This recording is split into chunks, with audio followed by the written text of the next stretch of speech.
Hi guys, it's Misha and welcome back to my channel. So today I wanted to make a video talking about why I left my old university and overall the left. So I'm just going to discuss some of the crazy things I saw in my old university, including the political agendas and all that great stuff. Before we get started, please make sure you guys hit subscribe and the notification bell so you guys don't miss my videos. So I grew up calling myself a Democrat and pretty liberal, all that stuff, because all my friends were liberals and I went to a liberal high school. So I just sort of identified with that. Didn't really agree with a lot of stuff that my friends were saying, but kind of kept quiet because I saw everyone else that were speaking their minds literally getting shunned by the rest of the students. So I was like, okay, better not touch that, because I knew, oh, well, I can't really say what I actually think. But I think my journey started after I watched The Social Dilemma, which is an amazing documentary that I watched on Netflix. I don't know if it's on Netflix anymore, but either way, it was so amazing, and I want to talk a little bit about that. So this was around the 2020 election, I believe. It basically talked about how big tech companies such as Facebook and YouTube were advertising certain videos to certain people.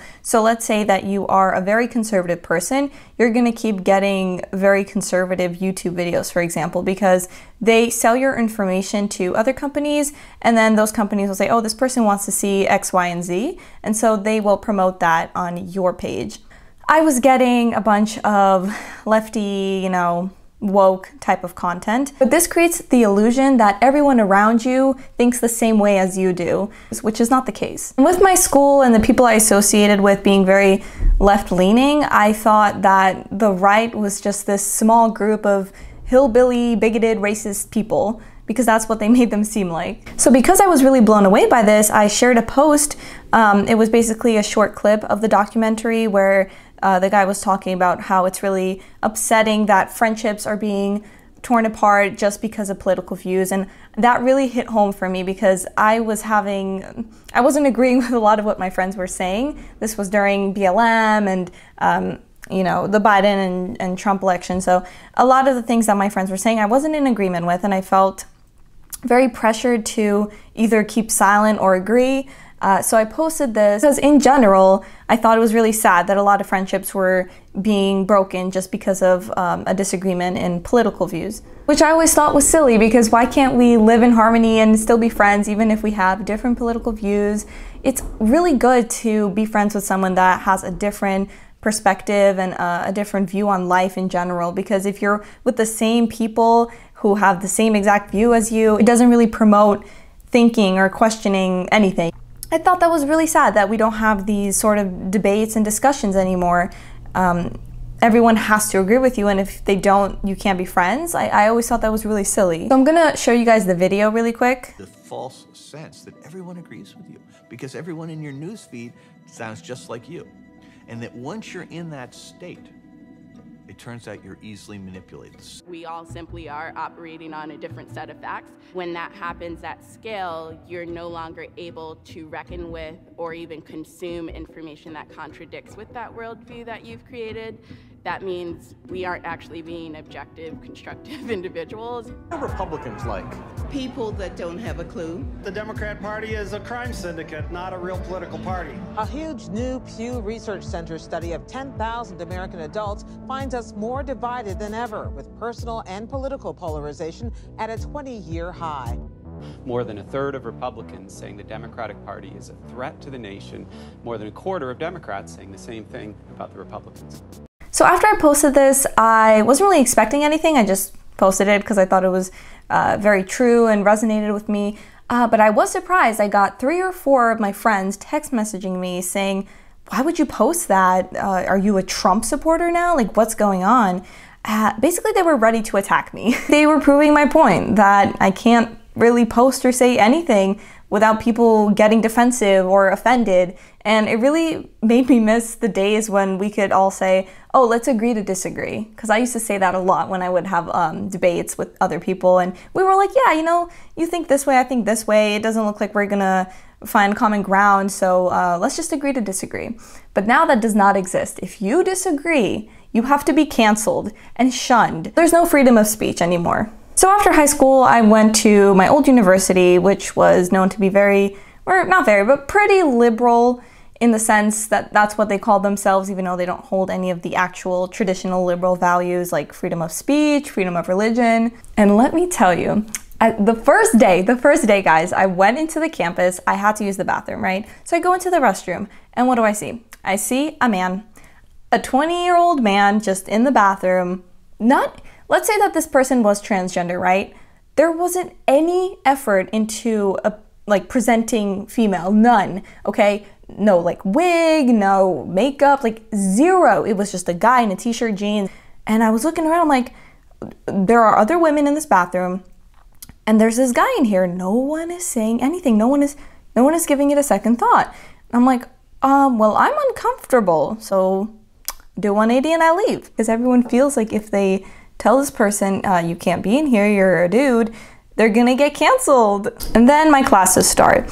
And there were trigger warnings on every piece of literature. If you had this in your past, if you experienced that, you can leave the class, you don't have to do this, you don't have to do that. Literally raising toddlers, like you have to be coddled and protected from everything in the world.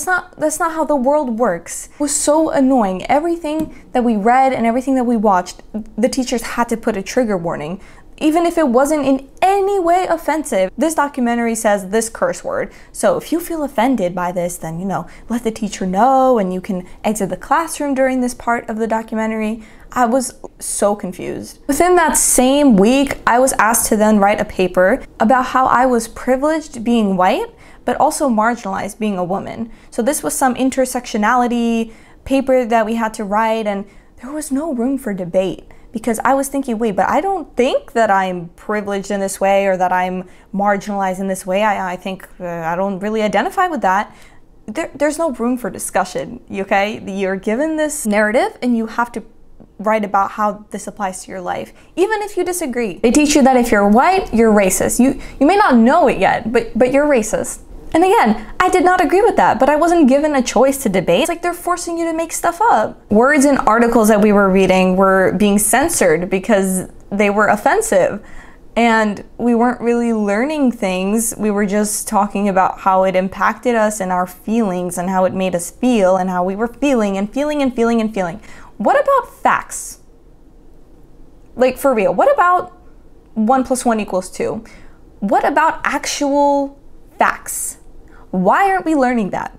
Why do I have to sit through a 60-minute class talking about how this article made me feel inside, or how I'm discriminated against as a woman, or how I'm privileged for being white? I mean, I came here to learn. This isn't even a political class. I was literally going to classes, like I had a math class, okay, my calculus class once, and we started talking about how the government should do more to help protect those less fortunate. I'm just sitting in this math class thinking, oh my God, I literally came here to do calculus. What is this? I had a psychology class where we were watching a video about how race isn't real, but then also how race is really important, and it wasn't making any sense. And then we were talking about critical race theory. The true left quickly exposed themselves to me as people who judge others based on these categorizations they made for them. So if you're white, you know, you're bad, or if you're a woman, you're good. Instead of actually looking at someone's personality, their character,